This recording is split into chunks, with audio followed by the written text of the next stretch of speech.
तो आइए seventh class के लिए मैंने दूसरा चैप्टर उठाया है एक्सपोनेंट। ठीक है, दो चैप्टर तो मैंने करा रखा है 1 और 2, और तीसरा मैंने उठाया आप लोग के लिए एक्सपोनेंट। तो सबसे पहले हम इंट्रोडक्शन यहाँ पे डालेंगे। ठीक है, इंट्रोडक्शन देखेंगे तो सबसे पहले हम ये सीखेंगे कि आखिर एक्सपोनेंट का आवश्यकता क्यों है, हमको क्यों नीड है इसका पढ़ने का, आखिर एक्सपोनेंट पढ़ने का हमको जरूरी क्यों है। तो जैसे मान लीजिए एक बहुत बड़ा एक्सप्रेशन है, जैसे मान लीजिए 2 square into 2 square into 2 square, ऐसे ऐसे करके मान लीजिए थाउजेंड्स टाइम तक जा रहा है। ठीक है, थाउजेंड्स टाइम तक जा रहा है।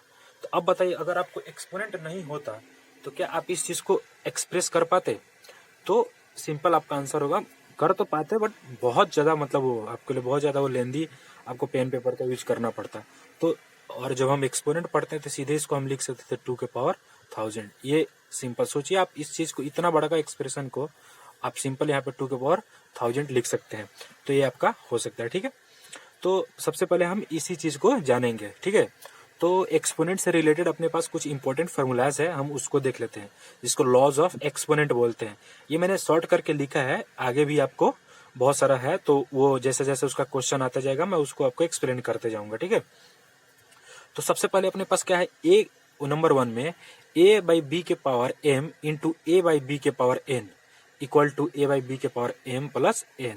इसका मतलब ये है कि जब आपके, ये देखिए एक्सपोनेंट का एक सबसे पहले मैं आपको बताता हूँ। जैसे मान लीजिए हमारा ये हो गया। ठीक है, x का पावर हमारे पास है, जैसे मान लीजिए x का पावर क्या है अपने पास y। ठीक है, ये तो जो x होता है ना, इसको हम बोलते हैं बेस। ठीक है, इसको क्या बोलते हैं हम? बेस बोलते हैं। ठीक है, और इसको हम क्या बोलते हैं? पावर।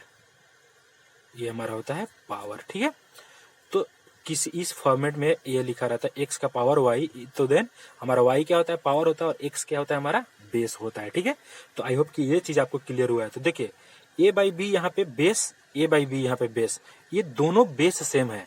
तो इसका मतलब ये है कि जब दो आप किसी भी चीज को, दो चीज का मल्टीप्लाई कर, जैसे x का पावर आपके पास m है इंटू x का पावर आपके पास n है, तो ये देखिए ये जो आपका बेस है x, ये क्या है?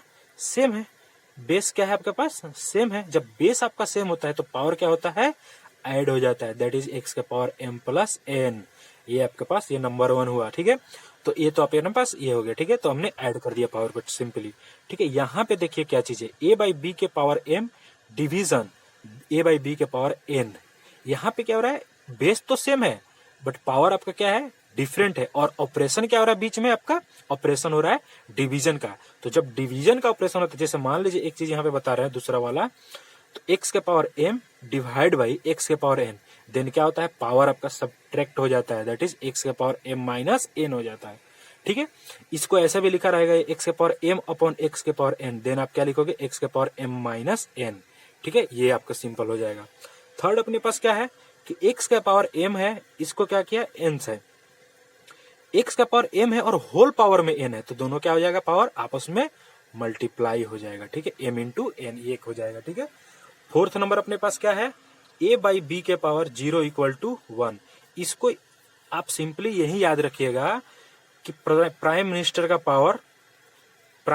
का पावर अगर 0 कर दिए तो वैल्यू क्या देंगे? वो 1। ये आप एक सिंपल याद करने का मैंने आपको तरीका बता दिया। ठीक है, मतलब आपका क्या हुआ? x के पावर 0 इक्वल टू 1, ये हमेशा ये ट्रू है। ठीक है, थर्ड क्या है आपके पास? थर्ड वाला फिफ्थ वाला आपके पास क्या है? a बाई बी के पावर -1 इज इक्वल्स टू कितना देगा आपको पास?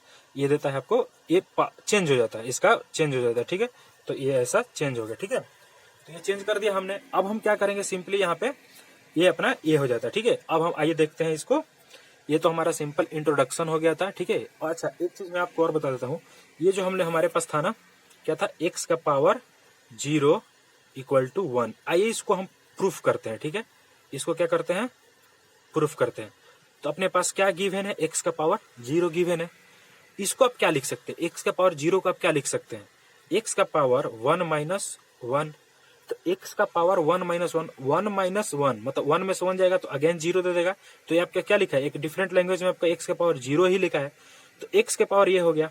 ठीक है, अब आप देखिए यहाँ पे एक चीज यहाँ पे नोटिस कीजिए आप, जब यहाँ पे x का पावर ऐसे है m माइनस n है, तो हम जब यहाँ से ऐसे जा सकते हैं तो इधर से भी तो ऐसे आ सकते हैं। तो x के पावर 1 माइनस 1 है, तो इसको हम क्या कर लेंगे? x का पावर क्या लिख देंगे यहाँ पे? 1 अपॉन एक्स का पावर 1, क्योंकि हम जानते हैं ए बाई बी, ये फार्मूला आप देख लीजिए यहाँ पे, ये वाला, ठीक है, ये वाला फार्मूला में लगाया तो इससे क्या हो गया, कट गया। आपको ये वैल्यू कितना दे देगा, ये आपको वैल्यू दे देगा 1, सिंपल, ठीक है। तो ये प्रूव्ड हुआ आपका, ये प्रूव्ड हो गया, ठीक है। ये एक प्रूफ हो गया किसका, एक्स के पावर 0 इक्वल टू 1 का ये प्रूफ है। मैंने क्या किया, एक्स का पावर 0 ही था, एक्स के पावर 1 माइनस 1 कर दिया, तो इससे ये प्रूफ हो गया एक्स अपॉन एक्स। ये इस फॉर्मूला लगा किस पे, ए के power m minus n equal to क्या होता है, ए के पावर m अपॉन ए के पावर n। तो ये होता है इसके, ये फॉर्मूला जब हमने इसमें अप्लाई किया तो इससे हमारा क्या हो गया, प्रूफ हो गया कि एक्स के पावर 0 इक्वल टू 1। तो ये बहुत इंपॉर्टेंट है, आप इसको ध्यान से देखिएगा, ठीक है। Thank you so much.